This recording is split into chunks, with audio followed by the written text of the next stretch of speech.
नमस्कार दोस्तों।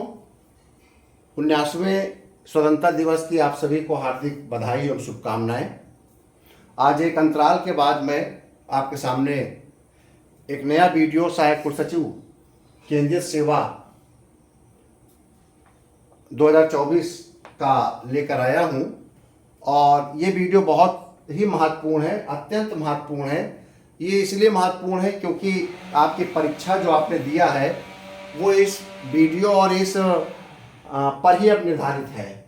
जिन अभ्यर्थियों ने परीक्षा दिया है वो अभ्यर्थी इस वीडियो को सुनकर लोक सेवा आयोग की वेबसाइट से विज्ञप्ति जो कि 13 अगस्त 2025 को निर्गत की गई है उसकी हार्ड कॉपी प्रिंट आउट कर ले, उसकी एक एक लाइन को पढ़ ले। उसके सारांश को मैं आज आपके इस वीडियो में प्रस्तुत कर रहा हूं, लेकिन फिर भी आप स्वयं उसको निकाल कर जरूर पढ़ लीजिएगा। 13 अगस्त 2025 को एक नई विज्ञप्ति लोक सेवा आयोग ने जारी किया है। जैसा कि पहले से ये पूरी तरह से अपेक्षा थी, उम्मीद थी कि ये जब तक विज्ञप्ति नहीं आएगी तब तक रिजल्ट नहीं निकलेगा, तो उसी के परिप्रेक्ष्य में ये विज्ञप्ति जारी की गई है। आप सभी ने 27 और 28 अप्रैल 2025 को परीक्षा दिया था, तो वे सभी अभ्यर्थी जिन्होंने परीक्षा दिया है उनको ही ये काम करना है। 13 अगस्त 2025 की विज्ञप्ति को पढ़ना है और उसके अनुसार आपको नए सिरे से परंपरागत फॉर्म फिर से भरना है। ऑनलाइन जाकर जैसे पहले आपने भरा था कंप्यूटर में वैसे ही आपको भरना है। इसके लिए आयोग की वेबसाइट 18 अगस्त 2025 से खुल जाएगी। यहाँ पर जाकर अपने वेबसाइट में जाकर, वेबसाइट आपको अच्छी तरह पता है क्योंकि आप सबने फॉर्म भरा था पहले, upsc.up.nic में जाकर उसके होम पेज में आप जाएंगे तो fill online detail for advertisement number लिख कर आएगा A5E1 2024। ठीक है, उसको आप क्लिक करेंगे। उसमें UP university centralise service assistant registrar examination 2024 लिखा होगा। आप उसको क्लिक करेंगे। क्लिक करने के बाद उसे क्लिक टू ऑथेंटिकेट करेंगे और ऑथेंटिकेट करने के पश्चात अपना OTR नंबर डालेंगे। OTR नंबर डालने पर आपके पास पासवर्ड होगा तो पासवर्ड डालेंगे, नहीं तो आप OTP के माध्यम से ऑथेंटिकेट कर लेंगे। ठीक है, क्योंकि आपका मोबाइल नंबर रजिस्टर्ड है ऑलरेडी। एप्लीकेंट डैशबोर्ड स्वतः प्रदर्शित हो जाएगा और आप चेक लेटेस्ट स्टेटस पर क्लिक करके आप अपनी सभी ऑनलाइन सूचनाएं फिर से आप भरेंगे और भरने के बाद उसे आप सेव कर लेंगे। बहुत ही सोच समझ कर सेव करिएगा। वैसे एक बार आपको अवसर फिर से देगा लोक सेवा आयोग, जैसे आप सेव कर लेंगे तो उसको आपके होम पेज पर मॉडिफाई के लिए भी एक मौका देगा। आपको ज़रूरत पड़े तो मॉडिफाई कीजिए, नहीं ज़रूरत पड़े तो कोई बात नहीं, क्योंकि जब आप उसको सबमिट कर देंगे अपने सारे सूचनाओं को भरकर और उसका प्रिंट आउट निकाल लेंगे तो प्रिंट आउट को आप अच्छे से पढ़िएगा कि कोई त्रुटि नहीं हो, कोई स्पेलिंग मिस्टेक ना हो, किसी प्रकार की कोई चीज़ छूट ना जाए।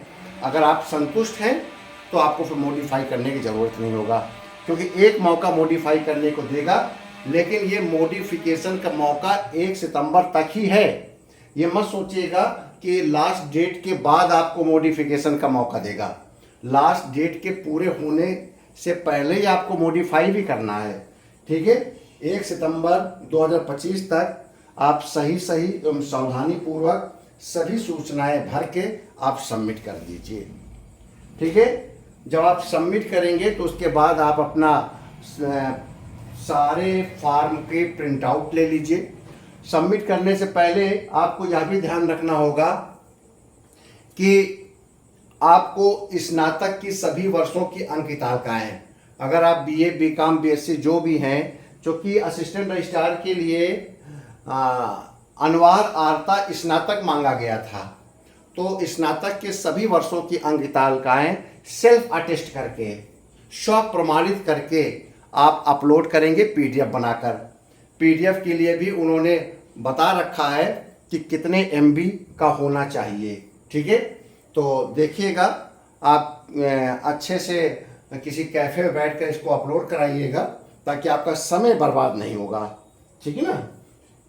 उसके पश्चात स्नातक उपाधि जो आपकी डिग्री है वह भी आपको अपलोड करना पड़ेगा यदि आपने डिग्री नहीं निकाली है, क्योंकि बहुत समय ऐसा भी होता है कभी कभी डिग्री नहीं निकालते हैं या प्रोविजनल डिग्री से ही चयन करा लेते हैं और फिर मूल डिग्री निकलवाने नहीं जाते हैं यूनिवर्सिटी से, तो अनिवार्य रूप से आप उपाधि स्नातक उपाधि जो आपकी है उसको भी आप अपलोड करेंगे।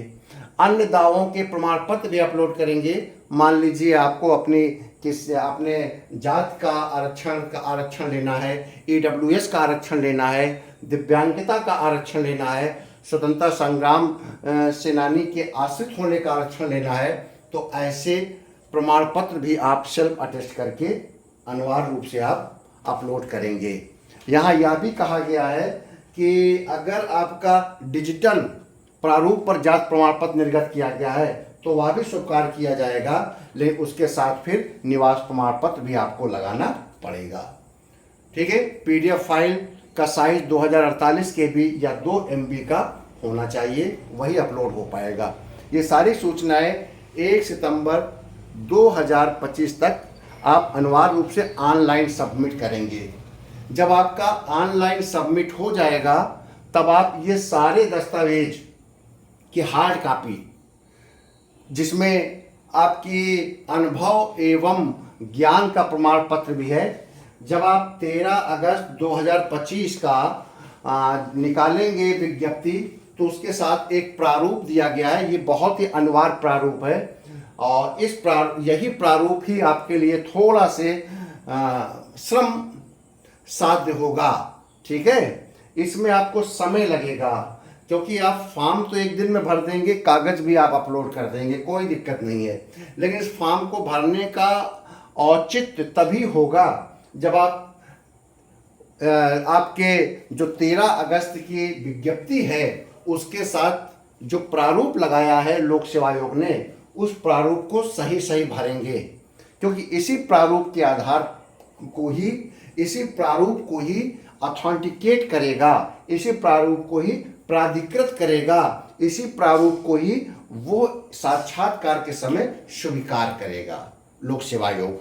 ठीक है, क्योंकि आपकी सूचनाएं तो पहले से ही भरी हुई है, जब आपने फॉर्म भरा था उस सूचना में और अब आप जो ऑनलाइन फॉर्म भरेंगे उसमें बहुत ज़्यादा, मुझे नहीं लगता कि बहुत ज़्यादा अंतर होगा।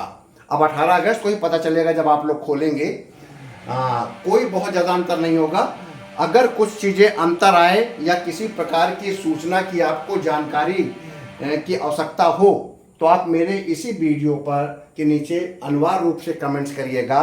मैं 18 अगस्त के बाद अगला वीडियो डालूंगा, उसमें आपकी उन समस्याओं का भी निदान करूंगा जो फॉर्म खुलते हुए वेबसाइट में जब आप लॉगिन करेंगे और उनके अपने होम पेज जाएंगे और अपना OTR नंबर डालकर जो अपनी सूचनाओं को देखेंगे या कोई नई सूचना मांगी जा रही है उसके संबंध में आपको अगर कोई जानकारी की ज़रूरत होगी तो मैं उसे ज़रूर उपलब्ध कराऊंगा, बशर्ते आप लोग अधिक से अधिक मात्रा में, अधिक से अधिक संख्या में, डिटेल में आप अपना कमेंट्स बॉक्स में जरूर स्थिति स्पष्ट करिएगा। ठीक है, जब इसमें इसलिए ये प्रारूप, अब मैं प्रारूप पर आ जाता हूं जो कि सबसे अनिवार्य है। इसका सबसे महत्वपूर्ण जो तत्व है इस प्रारूप का वो है नियुक्त प्राधिकारी, अपॉइंटमेंट अथॉरिटी। थोड़ा सा ये श्रम साध्य है, आप में से बहुतों को नियुक्त प्राधिकारी से प्रमाण पत्र लेना बहुत कठिन होता है। ठीक है, पहले आप लोगों ने भेजा है या लेकर रख रखा है, ठीक है, उसके पश्चात अब इस प्रारूप में ये भर कर जाएगा और नीचे नियुक्त प्राधिकारी हस्ताक्षर करेगा। बहुत से नियुक्त प्राधिकारी इतने बड़े पद पर होते हैं कि वो फील्ड में या क्षेत्र में काम करने वाले कर्मचारी के ऐसे विवरण को सत्यापित नहीं करते हैं। उसका रीजन होता है कि उनको पता ही नहीं होता है कि जो चीज़ें मांगी जा रही हैं वो उसके बारे में उनके स्तर पर सूचना एकत्र नहीं होती है, तो उसके संबंध में ये कैसे प्रमाणित कर दें, ऐसी परिस्थितियां बनती हैं। तो आप कोशिश करिएगा कि इस प्रमाण पत्र को, इस प्रारूप को आप अपने कार्यालयाध्यक्ष से पहले प्रमाणित करा लें। कभी कभी ऐसा होता है कि कार्यालयाध्यक्ष अगर इन चीज़ों को ऑथेंटिकेट कर देता है, सहमत व्यक्त कर देता है अपने मोहर सील नाम के साथ, तो आपके जो नियुक्त प्राधिकारी होता है उसको काउंटर साइन या हस्ताक्षर करने में कोई आपत्ति नहीं रहती। सीधे कराने पर उसे कहीं ना कहीं आपत्ति होती है, उसको ये लगता है कि इसके बारे में मुझे सारी सूचनाएं जानकारियां नहीं हैं। जैसे पहला तो कॉलम है अभ्यर्थी का नाम, दूसरा कॉलम है राजकीय कार्यालय अथवा विश्वविद्यालय के कार्यालय का नाम जहां अभ्यर्थी कार्यरत है, ठीक। फिर पद का नाम जिस पर अभ्यर्थी कार्यरत था अथवा वर्तमान में कार्यरत है। क्या अभ्यर्थी राजकीय कार्यालय अथवा विश्वविद्यालय के कार्यालय में न्यूनतम 7 वर्ष से कार्य करने का अनुभव रखता है, यह भी सूचना देने में कोई दिक्कत नहीं है। जिस पद पर कार्यरत था अथवा है उसका पदनाम, उस पद पर नियुक्त की तिथि, कार्य करने की अवधि, इस पर भी कोई आपत्ति नहीं है। वेतनमान, इस पर भी कोई आपत्ति नहीं होगी। क्या कभी सेवा बाधित हुई है, यदि हाँ तो उसका उल्लेख करें। ये सूचना सेवा पुस्तिका से पता चलती है और सेवा पुस्तिका हमेशा कार्यालय अध्यक्ष के पास रहता है।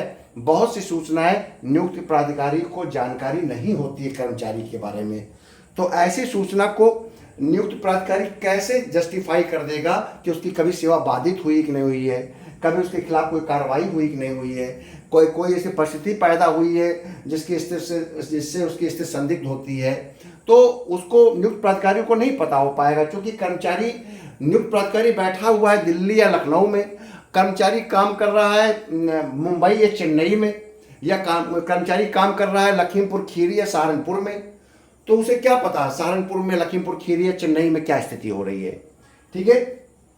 क्या व्यक्ति हिंदी अंग्रेजी दोनों में आलेखन का ज्ञान रखता है, यदि हाँ तो उसका आधार 7वें नंबर में है। अब नियुक्त प्राधिकारी को क्या पता कि उसको हिंदी उसकी कितनी मजबूत है, अंग्रेजी उसकी कितनी मजबूत है, ये तो कार्यालयाध्यक्ष बता सकता है। कार्यालयाध्यक्ष को अच्छी तरह से जानकारी है कि उसके पास ये हिंदी अंग्रेजी का आलेखन का कितना ज्ञान है, क्योंकि वही उसकी CR लिख रहा है, उसी क्या है वो दिन पर दिन के कार्यों की उसकी मॉनिटरिंग कर रहा है, ठीक है। क्या अभ्यर्थी लेखा नियमों ज्ञान रखता है, यदि हाँ तो उसका आधार। अब अभ्यर्थी लेखा नियमों की जानकारी रखता है कि नहीं रखता है, नियुक्त प्राधिकारी को क्या पता, ये तो कार्यालयाध्यक्ष ही बताएगा कि उसको पास लेखा नियमों ज्ञान है कि नहीं है, क्योंकि वो रोजमर्रा के जीवन में प्रतिदिन के कामों में उससे काम ले रहा है, उसको अच्छी तरह पता है। तो इन सूचनाओं को ऑथेंटिकेट आप सबसे पहले कार्यालयाध्यक्ष से करा लेंगे और उसके बाद फिर आप नियुक्त प्राधिकारी को भेजेंगे, तो आपके लिए काम अत्यंत सहज हो जाएगा। और एक कवरिंग लेटर लगा देंगे कार्यालयाध्यक्ष की ओर से कि इसको अनिवार्य रूप से 1 सितंबर तक अपलोड करना है। अतः महोदय, इसको संस्तुति सहित और इस प्रारूप को संस्तुति सहित हस्ताक्षर सहित मैं प्रेषित कर रहा हूँ, इस पर हस्ताक्षर करने की कृपा करें, क्योंकि इस प्रारूप पर जानकारी नियुक्त प्राधिकारी से अपेक्षित है, ठीक है। ऐसा जब आप पत्र लिखवाएंगे अपने कार्यालयाध्यक्ष के द्वारा, तो बल मिलेगा नियुक्त प्राधिकारी को, और नियुक्त प्राधिकारी अपने हस्ताक्षर कर देगा या उसको काउंटर साइन कर देगा, कुछ भी कर देगा, चल जाएगा। वो तब उसके लिए आसान हो जाता है जब कार्यालयाध्यक्ष के हस्ताक्षर, मोहर और प्रबल संस्तुति कवरिंग लेटर में लगी होती है, ठीक। तो ये एक सरकारी सेवा की एक गुण बातें हैं जो आपको मैं बता रहा हूं, जिससे काम आपका सहज और आसान हो जाएगा। इस काम को आप सोमवार को ही भेज दीजिएगा, क्योंकि फॉर्म को भेजने, इसको अपलोड भी करना होगा, इस प्रारूप पत्र को, इसको अपलोड किए बिना आप सबमिट भी नहीं कर पाएंगे। तो आपका 18 तारीख से उसको खोलकर उसकी जानकारी को लेकर आप सब कुछ फॉर्म तो भर लीजिए, हर चीज़ कर लीजिए, लेकिन आप सबमिट तभी कर पाएंगे जब आपका निर्धारित प्रारूप पर सारी सूचना नियुक्त प्राधिकारी द्वारा निर्गत हो जाएगी। ठीक है, तो आप इस चीज़ को अच्छे से समझ लीजिए।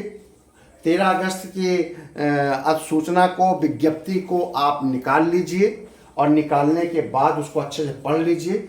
कोई लाइन, कोई चीज़ आपको नहीं समझ में आ रही है तो आप मेरे इस वीडियो पे कमेंट्स कीजिए। अगले वीडियो में मैं उन सभी प्रश्नों के उत्तर को बहुत ही विस्तार से आपको बताऊंगा और मैं 2 महीने के अंतराल के बाद मैं आपसे इस वीडियो में आया हूं। कोशिश करूंगा कि आपके साथ मैं आप कंटिन्यूटी बना के रखूं, क्योंकि अब आपको फिर से ज़रूरत पड़ने जा रही है। रिजल्ट भी निकलेगा।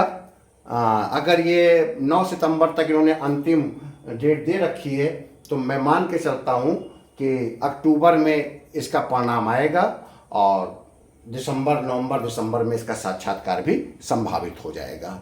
ठीक है, ऑल द बेस्ट। कोई अगली वीडियो में मैं एक नई जानकारी के साथ आऊँगा। बहुत बहुत धन्यवाद।